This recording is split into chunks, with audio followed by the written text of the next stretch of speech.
হাতে একগুচ্ছ তাজা ফুল, মুখে এক চিলতে অমলিন হাসি আর চোখে মায়াবী চাহানি। প্রথম দেখায় মনে হতে পারে কোনো সিনেমার দৃশ্য, কিন্তু এটি সিলেটের জিন্দাবাজার পয়েন্টের এক কঠিন বাস্তব।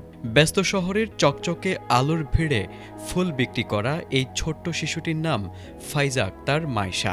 সম্প্রতি সামাজিক যোগাযোগ মাধ্যমে মাইশার একটি ভিডিও ভাইরাল হয়, যেখানে তার স্নিগ্ধ রূপ দেখে নেটিজেনরা মন্তব্য করেছেন, বিক্রেতা নিজেও জানে না যে সে নিজেও একটি ফুটন্ত ফুল।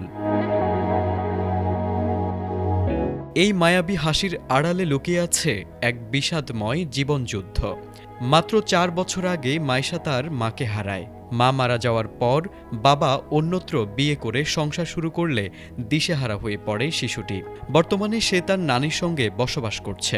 অভাবের তাড়নায় আর জীবিকার তাগিদে খুব অল্প বয়সেই তাকে সিলেটের রাস্তায় রাস্তায় ফুল বিক্রি করতে নামতে হয়। তার শৈশব থমকে গিয়েছিল জীবন সংগ্রামের নিষ্ঠুর বাস্তবতায়।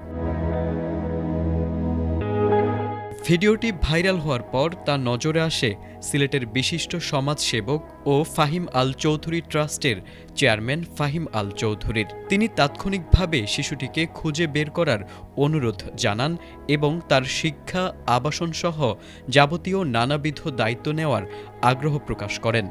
পরবর্তীতে পুলিশের সহায়তায় চৌহাট্টা এলাকা থেকে মাইশাকে খুঁজে পাওয়া যায়। ফাহিম আল চৌধুরী ট্রাস্ট আনুষ্ঠানিকভাবে মাইশার উজ্জ্বল ভবিষ্যৎ গড়ার সকল দায়িত্ব গ্রহণ করেছে, যা সচেতন মহলে ব্যাপক প্রশংসিত হয়েছে।